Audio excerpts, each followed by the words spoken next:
Jaguars fans, what is going on? Hey, welcome back into the Fan Cave.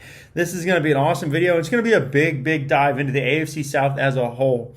You know, as Jaguars fans, we should always have our eye on what is going on in the rest of the division, who they're playing, who the big matchups are, because those matchups can very well affect how the Jaguars' playoff hopes go. You know, if the Titans start off with a very long stretch of tough opponents, that could bode very well for the Jaguars getting a good head of steam and getting a lot of momentum going towards the playoffs. So with that being said, I'm going to jump right into the easy matchup of the week. I can knock two birds out with one stone. The Jaguars play the Houston Texans this week in Houston, Texas.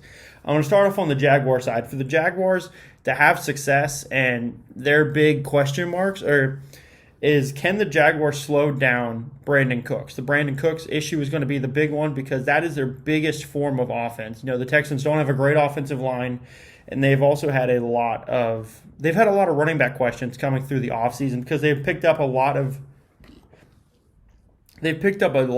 good serviceable running backs. And so that's going to be the bigger question because they're still trying to figure out that. So there's going to be a lot of short terms for each of these running backs because David Culley has announced that it's going to be a running back by committee.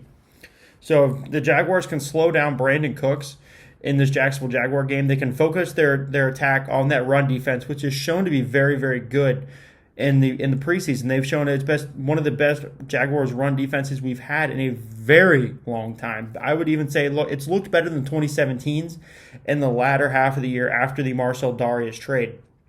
So I will say that Brandon Cooks is by far the Jaguars one of the biggest issues the Jaguars have to contend with. Now, here's a good side.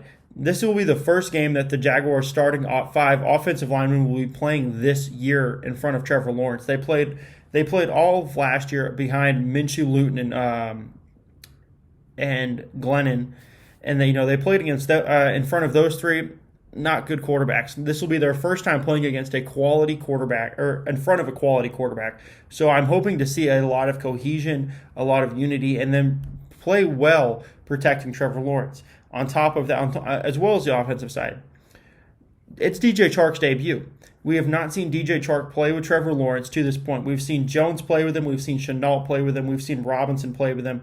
We did see Etienne, unfortunately, the injury, but this will be DJ Chark's first appearance in a Jacksonville Jaguars uniform playing with Trevor Lawrence.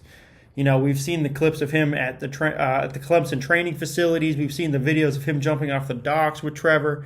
We have yet to see Chark catch balls from Trevor in a real-life game situation. So that's going to be a big thing for him. How does Chark fit into this offense as the number 2 behind Jones in front of Chenault? How does he look in that? Now on to the Houston Texans. You know, can the Houston Texans protect Tyrod Taylor? That is their starting quarterback in Week 1. Deshaun Watson is still not decided to dress for the team. He is still demanding a trade. So with that being said, Tyrod Taylor is the number 1 quarterback in Houston, Texas. Can the Texans protect? Can they protect Tyrod Taylor? It's a tough ask for me because I don't believe that they have the skill base to. I've seen many offensive line scouts say that the Houston Texans have a bottom like 5, 6, 7 offensive line in the National Football League. Now, one thing in their favor is that the Jaguars have not shown the ability to get after the quarterback. So, you know, that's kind of a hairy situation. Whether it's going to be bad pass rush versus bad offensive line, but if the Jaguars can kind of pin their ears back, handle Brandon Cooks, and get after Tyrod Taylor, I guess I should call him now.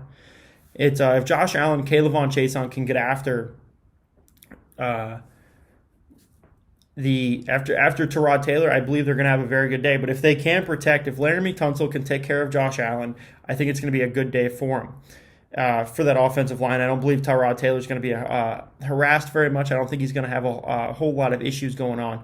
But if Josh Allen can start to kind of figure out Laramie Tunsil, who I believe is one of the best left tackles in the National Football League, you know, if they can get something going on that where they kind of load that side heavy in this 3-4 base, I believe that the Jaguars can kind of harass Tyrod Taylor to an extent. Now, how does that?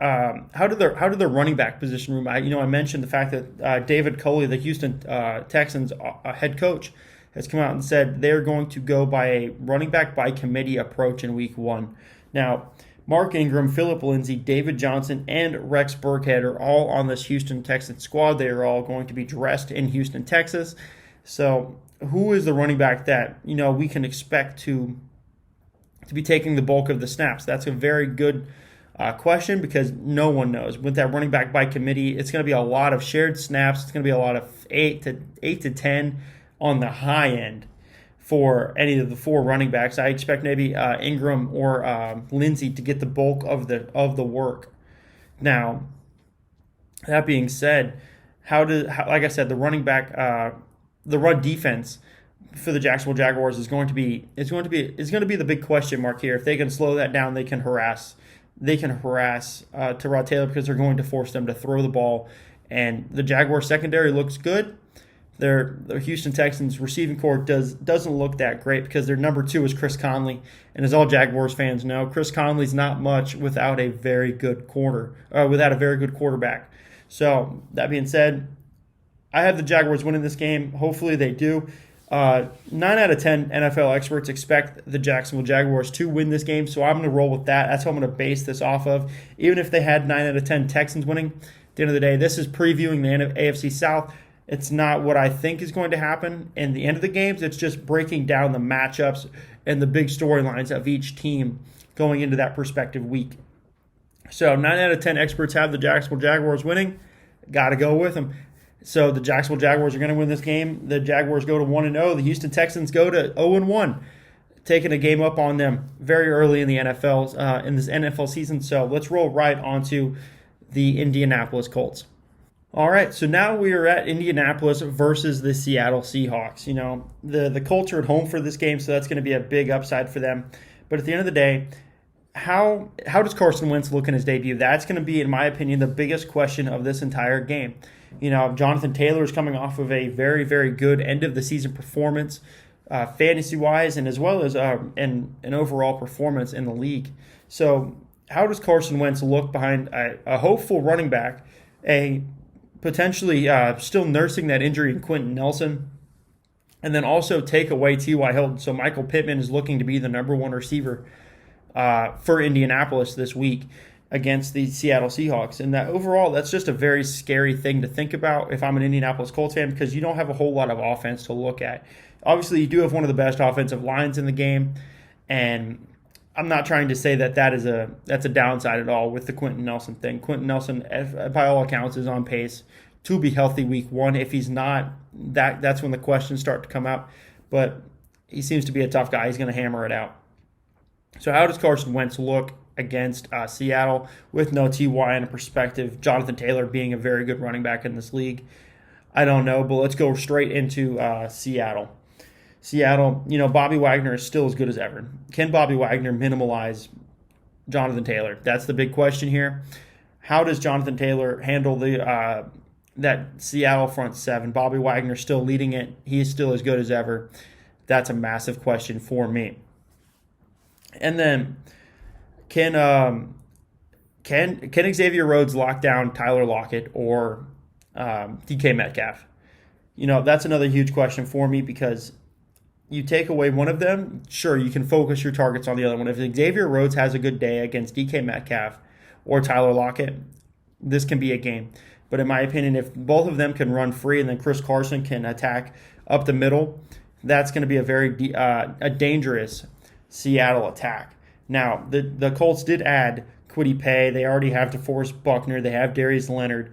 They have a very, very good front 7. So if the front 7 of the Colts can get after Russell Wilson, I believe this can kind of turn the page a little bit for this team, because, the Seahawks don't have one of the best offensive lines in the league, but they don't have one of the worst.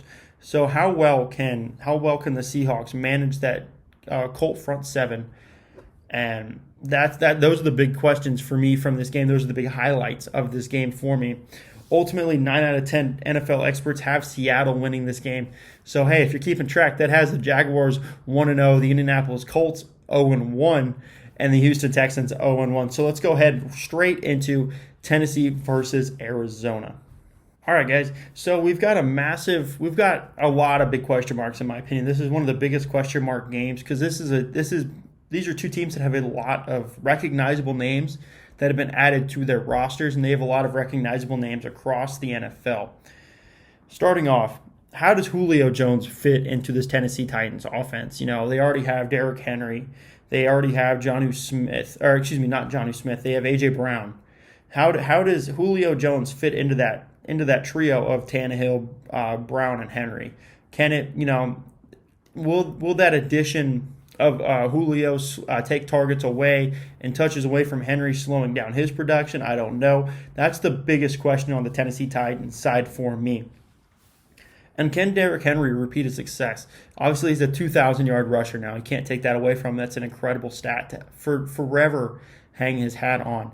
Being a 2,000-yard rusher in the National Football League is something that is incredibly difficult to do, and he has done it. So, by all accounts, congrats, Derrick. Can you repeat? That is a massive question for you. So, and then ultimately on the defensive side of the ball regarding the Tennessee Titans, speaking of big names being added to the squads, the Arizona Cardinals just added two huge names. Maybe if it was a couple years ago, they were huge names.